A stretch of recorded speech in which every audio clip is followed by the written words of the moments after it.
अपने सबसे खास से धोखा खाने के बाद लोग चाहकर भी किसी पर संपूर्ण प्रतिशत भरोसा नहीं कर पाते।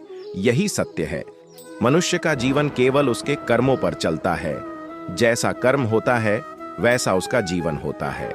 भगवान श्री कृष्ण जी कहते हैं कि हमें किसी से भी अंधा प्यार नहीं करना चाहिए। हमारा किसी के प्रति अंधा प्यार हमें कभी भी आगे बढ़ने नहीं देता। अधिक प्रेम भी व्यक्ति को बुद्धिहीन कर देता है। अनुमान मन की कल्पना है और अनुभव जिंदगी का सबक है।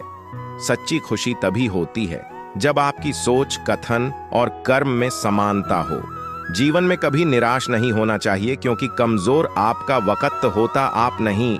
जैसे तेल समाप्त हो जाने पर दीपक बुझ जाता है, उसी प्रकार कर्म के क्षीण हो जाने पर भाग्य भी नष्ट हो जाता है। मौन सबसे अच्छा उत्तर है किसी ऐसे व्यक्ति के लिए जो आपके शब्दों को महत्व नहीं देता। मनुष्य जन्म लेता है तो उसके पास सांसें तो होती हैं, पर कोई नाम नहीं होता। जब मृत्यु होती है तो उसके पास नाम तो होता है, पर सांसें नहीं होती।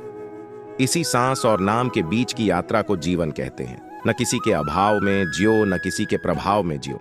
ये जिंदगी है आपकी अपने स्वभाव में जियो। किसी के प्रति मन में क्रोध लिए रहने की अपेक्षा उसे तुरंत प्रकट कर देना अधिक अच्छा है। जैसे क्षण भर में जल जाना देर तक सुलगने से अधिक अच्छा है। इंसान चाहे जितना भी खुद को व्यस्त रख ले, जिससे वो प्रेम करता है उसकी यादों से नहीं बच सकता। समय कभी नहीं रुकता। आज यदि बुरा चल रहा है तो कल अवश्य अच्छा आएगा। आप केवल निस्वार्थ भाव से कर्म कीजिए और वही आपके हाथ में है।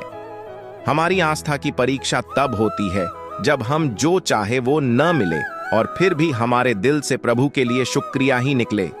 दया होनी चाहिए, कमजोरी नहीं। ज्ञान होना चाहिए, अहंकार नहीं। माता पिता बनना अत्यंत सुखद अनुभव है। उत्साह से जीवन जीना और स्वयं पर महारत हासिल करना खुशी देता है। कोई कुछ भी बोला, स्वयं को शांत को रखो। धूप कितनी ही तेज हो, समुद्र सुखा नहीं करते।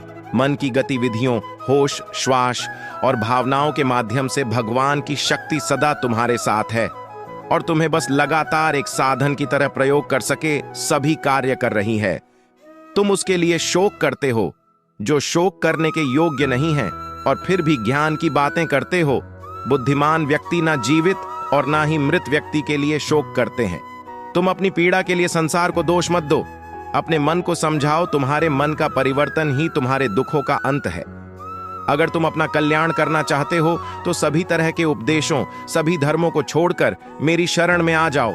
मैं तुम्हें मुक्ति प्रदान करूंगा।